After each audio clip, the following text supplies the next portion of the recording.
On air, online, on point. Slave times when Confidence of the American people. Why does the district attorney want to get rid of it? Hello and welcome to On Point. I'm Melanee Shale. Today we're going to be discussing religion and politics, two subjects the etiquette books warn us never to discuss at the dinner table. And yet religion has become a big issue in this year's presidential election, and a lot of Americans are talking about it. Every single president save one has been a member of a Protestant church. The only president who wasn't was Catholic John F. Kennedy.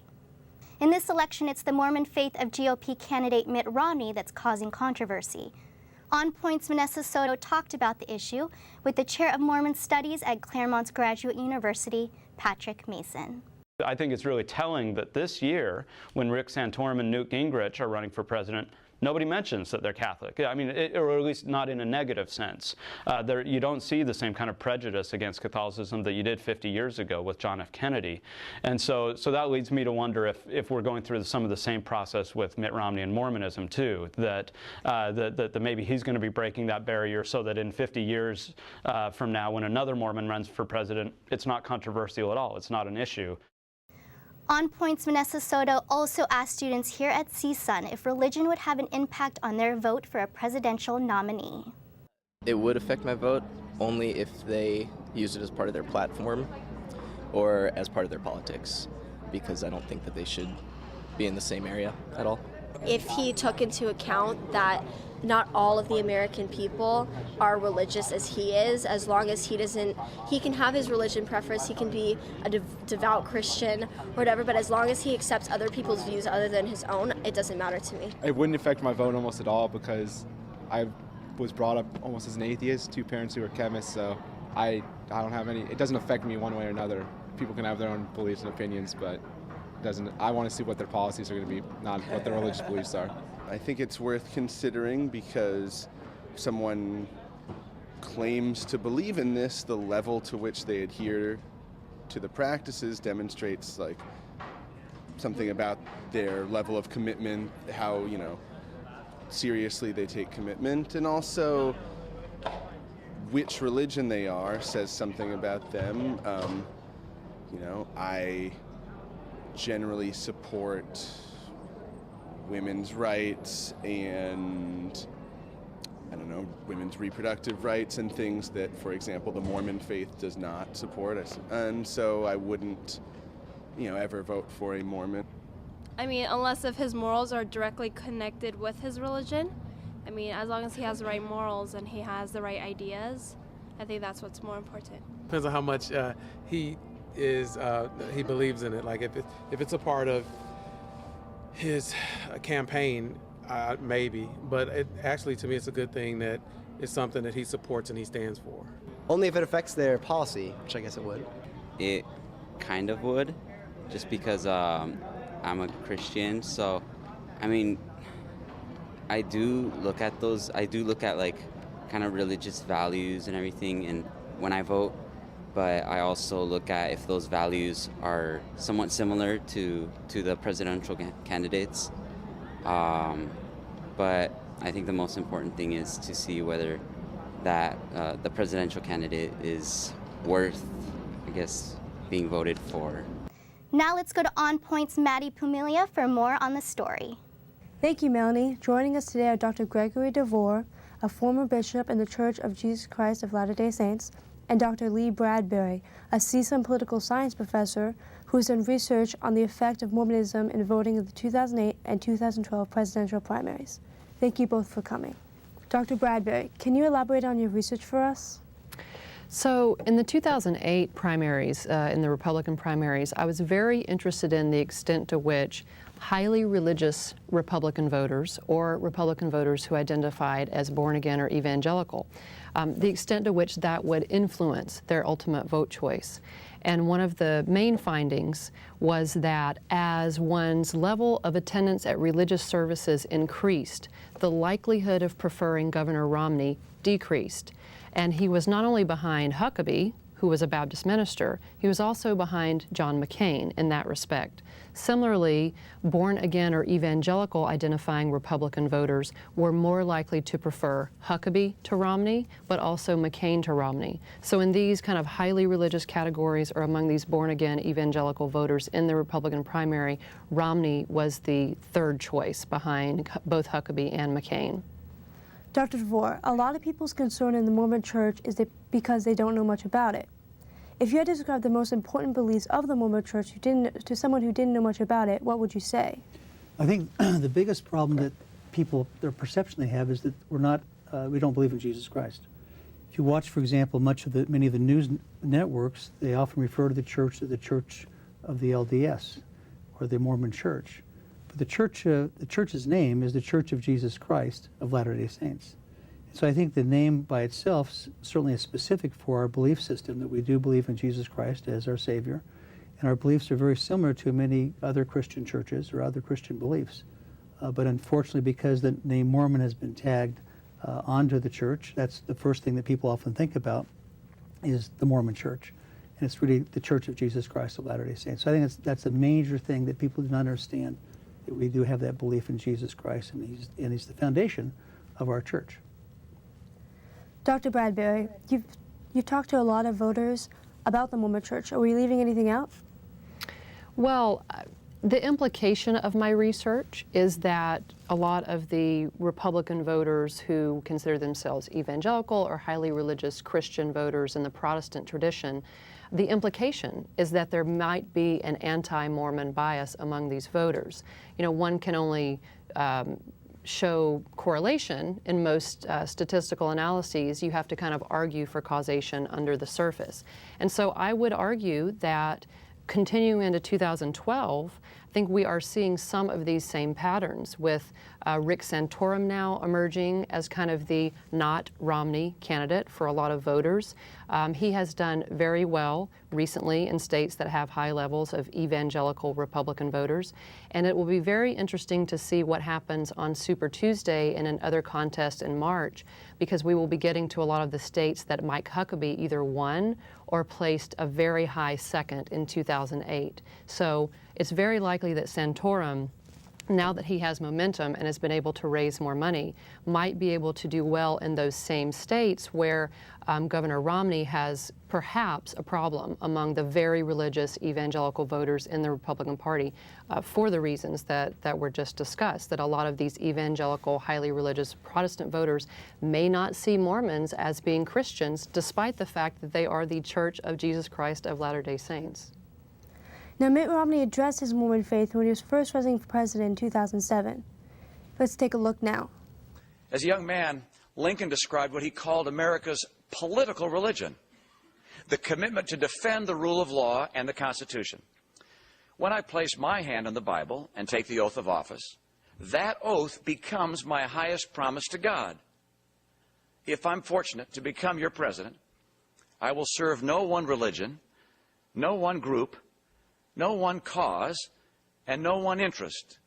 A president must serve only the common cause of the people of the United States. Dr. Bradberry, did Romney talking about his Mormonism in 2007 ease voters' concerns then? According to my research, no. Although I think if you ask most voters in the Republican primaries, if you ask most of them, are you not voting for Mitt Romney because he's Mormon? Most of them would probably not give an honest answer to that question, and some of it may even be subconscious on their parts. But my research would indicate that he did not do enough in 2007 to really speak to these voters on their level when it comes to their concerns perhaps about his particular religion. Dr. DeVore, did Mormons in general fear religion and politics should be separate? They do. In fact, what's interesting that most people don't realize is that if we look at the influence of the Mormon Church in politics, that's, I think, the biggest fear that people may have. They will think, gee, the Mormon Church is going to influence Mitt Romney and change or affect how he governs. Today, we have two Mormons that are very prominent on the political scene. Mitt Romney running for president, and Harry Reid, who is head of the Senate. Now, many people don't know that Harry Reid is a very active Mormon, and he has his belief system is very deep. His politics are very opposed to Mitt Romney, very opposite, very contrarian, so to speak. They differ completely. And what's interesting is that perhaps if Mitt Romney were to win the presidency, the church he would go to would probably be the same church that Harry Reid would be going to on a Sunday. So when we think about the influence of the church in politics, the church is hands-off when it comes to political events, so to speak, as it relates to candidates. And in fact, the church has issued statements that above a certain level in the church hierarchy of people who are working in the church full-time, that they are not to be engaged in any political forums, supporting no candidates whatsoever. And that's, I think, an important concept. So in contrast, for those people who are worried about the church influencing Mitt Romney, maybe the church should have influenced Harry Reid if you're a Republican. Or, I mean, you can understand those two gentlemen are very opposed in their political belief systems, but both active Mormons or active members of the Church of Jesus Christ of Latter-day Saints. The next question is for both of you. Dr. DeVore, you can respond first. Do you think the candidates are adequately addressing the issue of religion and politics this year? Well, I think, the question that comes up, of course, with the candidates, we know that Rick Santorum has talked about his religious beliefs. Newt Gingrich has. Rick Perry has. In fact, Rick Perry, the very first event he had over 30,000 people attend. He talked about his religious beliefs and the importance of running as a presidential candidate. I think Mitt Romney has, when asked, has discussed it. He hasn't put his religion on his sleeve, so to speak. I think he's more concerned about the real focus of the problems that the country faces as he sees it, whether it's economics or in other areas. So he's trying to focus on the concerns of the country and where we are and where we should be or where we can be versus wearing his religion on his sleeve. He's certainly addressed the issue. He's talked about it, for example, in several talks he's given in the various states. He's discussed his missionary work in France when he was a young man. I happened to serve in France in my mission at the same time he did, except in a different part of France. He's talked about his service in his church when he was what's called a stake president and a bishop. And he's discussed some of the things that he's done working with people who were not as advantaged as he was, working with people who had difficulties with their marriages or difficulty just in life. And he got down to the level of the everyday common man. Certainly he's been encouraged perhaps by some to speak more about that, but he hasn't worn it on his sleeve as others perhaps have. Dr. Bradberry? I think that for Governor Romney, it is a very fine line that he has to walk, because other candidates such as Rick Santorum, who can speak about his religion very freely and does speak about his religion very freely, he is speaking the common language that even though he's Catholic, a lot of evangelical Protestants understand where he's coming from, and certainly on social issues such as abortion and gay marriage. Anytime that Santorum talks about these issues, those voters hear what he says, and he's essentially signaling to them, I am one of you. Governor Romney, on the other hand, has to walk the fine line of talking about religion enough to try to assuage these voters' concerns, but at the same time, he may be perhaps afraid to highlight his membership in the Church of Jesus Christ of Latter-day Saints. Although there have been political commentators who have suggested Romney should talk about his personal faith more because he is a deeply religious man. When you talk about personal values, he has been married to the same woman for over 40 years, whereas we know one of the other candidates, Newt Gingrich, has been divorced twice, and certainly that has played into some of voters' concerns with him. So some political commentators suggest that perhaps Governor Romney should be more open about his faith because it would actually be a positive thing for his campaign. Dr. Bradberry, how do you think most voters connect a candidate's religious faith to his or her potential to lead? To his or her potential to lead? Yes. I think that's a very difficult question to answer because I think for a lot of voters, they feel a very deep connection to their own religion. And so when different presidential candidates speak in ways that they understand, when they signal to these voters that I am one of you in terms of my faith, in terms of the social issues that matter to me, that are reflective of that faith, those voters do pay attention and they do listen, and it matters.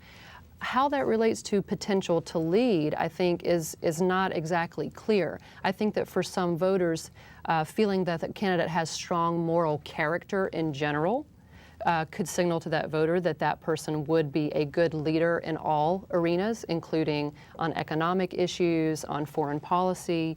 but there isn't as much of a direct connection to religious beliefs and leadership as perhaps there should be. I think that religion is just something more fundamental to a lot of voters. It's fundamental to who they are and what they believe, and they look for that in a candidate, perhaps independently of how that might relate to actual leadership abilities.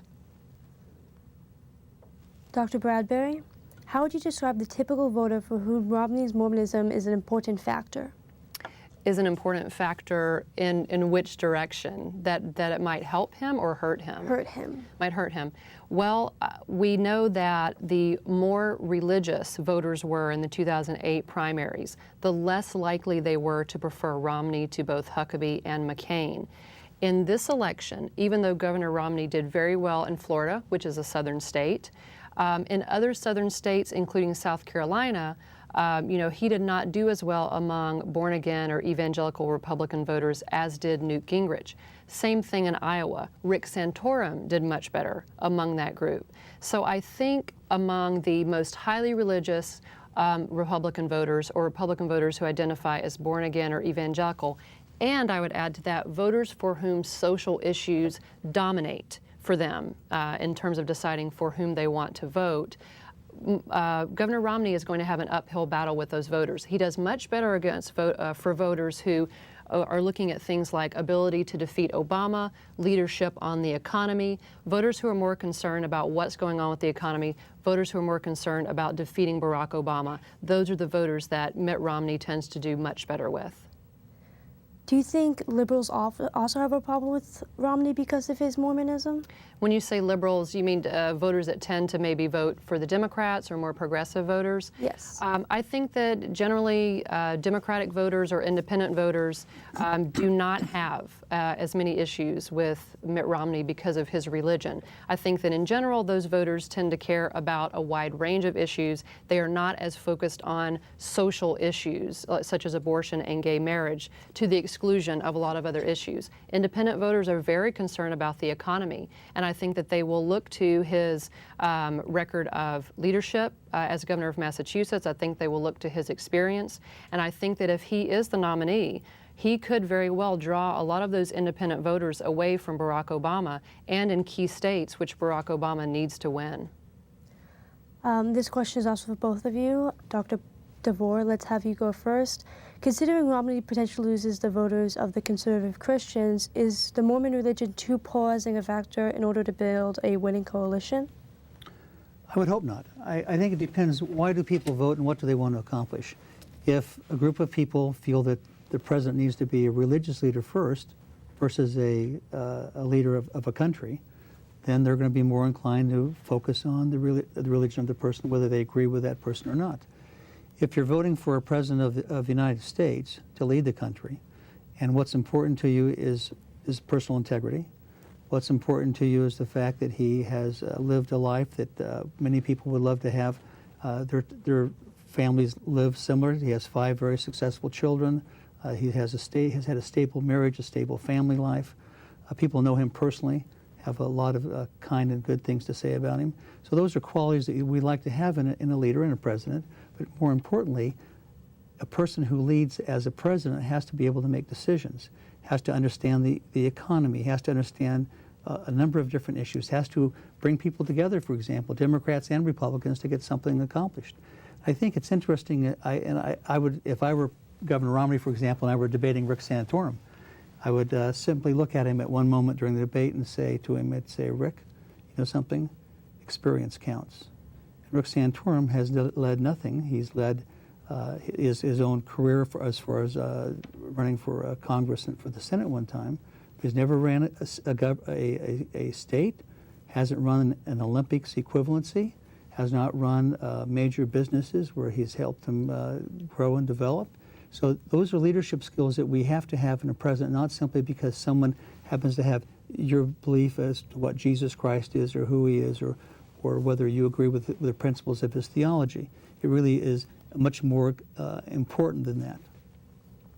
Dr. Bradberry, what do you think? I think that I have no special insight into the Obama campaign, but I would imagine that Obama's campaign is probably hoping that Governor Romney is not the nominee, because I think that he has more potential than perhaps a Rick Santorum to win those independent voters, maybe even some Democrats who are now on the fence about President Obama. But the difficulty for Governor Romney is going to be, if this primary really continues to drag out, that Rick Santorum is going to push Governor Romney a little bit further to the right than perhaps he really wants to go, in part by talking about things like abortion and contraception. And so a long and drawn out primary fight could perhaps hurt Governor Romney, even if he's the nominee, because it may drive him further to the right than he would really want to position himself going into the general election. But I do think that it's possible that he could be more of a coalition builder, attract more independents than certainly someone who has as extreme views as Rick Santorum. Patrick Mason says Mormonism certainly shaped the man Mitt Romney is today. Let's roll the clip. As he talks about his Mormonism and how his religion has shaped his values, it's shaped the way that he's raised his family.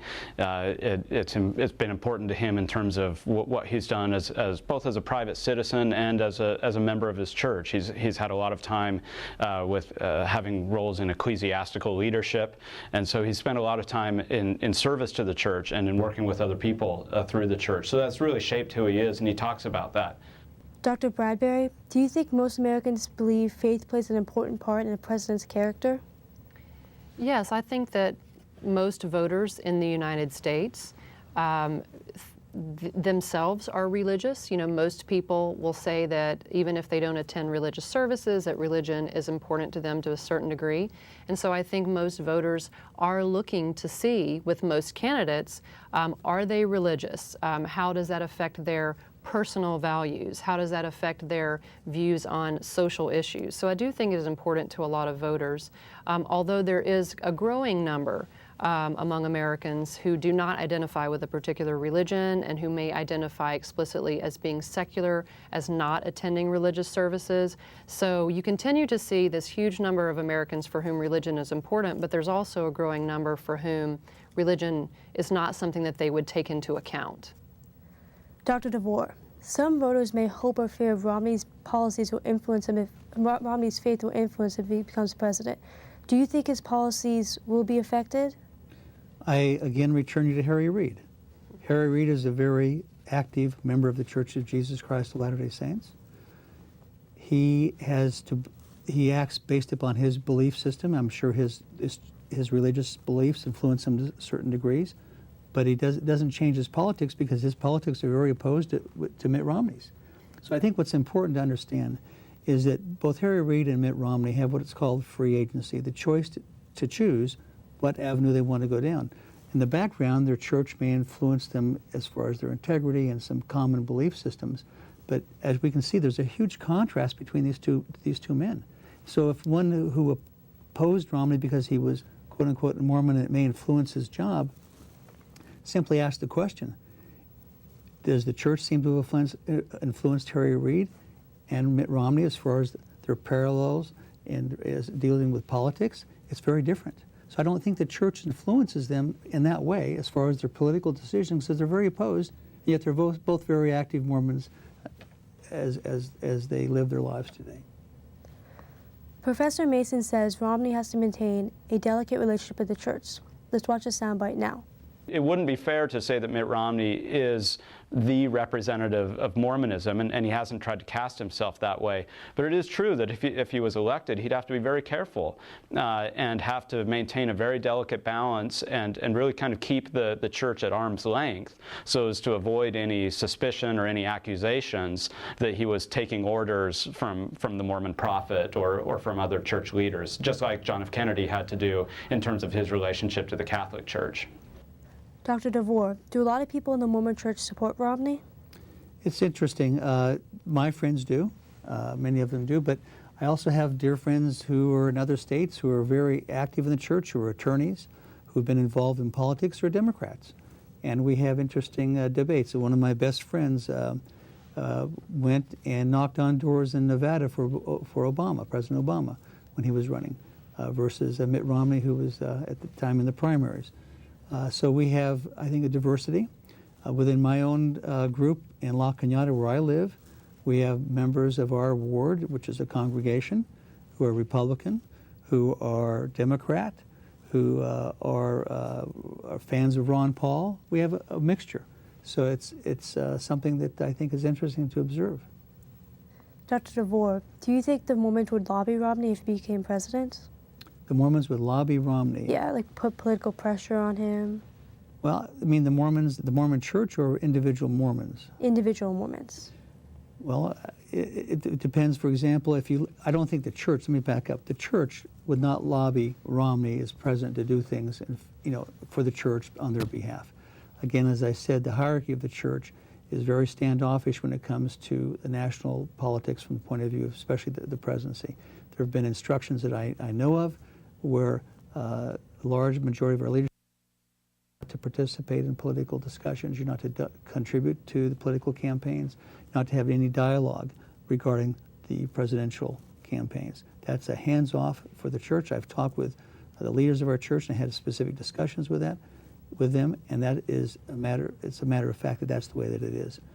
Individuals, for example, I've been at several meetings with Mitt Romney and Ann Romney where we've had contributors who have been what you call bundlers.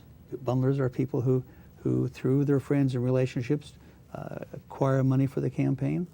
I was with lunch with Mitt Romney yesterday, and there were groups of people, and there were two people in the room who were Mormons besides Mitt Romney and Ann, and the rest were Jewish, different religious groups, and they were all discussing issues with the campaign. So Mitt has a large swath of non-Mormons. Most of them are non-Mormons who work for him and deal with his day-to-day politics.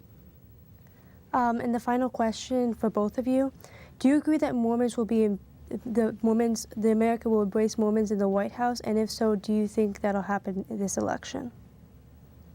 I think that if Governor Romney wins the nomination and then were to go on and defeat President Obama, I think that the vast majority of Americans would accept him and would not give it a second thought that he is a member of the Church of Jesus Christ of Latter-day Saints. And as the best evidence of that, I would point to the fact that he was elected governor of Massachusetts, which is typically a very blue state and also has an extremely high percentage of Catholics. So I would say if the people of Massachusetts didn't hold it against him in any way, I think that the vast majority of Americans won't have any problem with it. The only thing I would say is maybe Harry Reid would hold it against him. I think that would be a very interesting dynamic to have Harry Reid and Mitt Romney, both members of the church, opposing each other on policy and having discussion.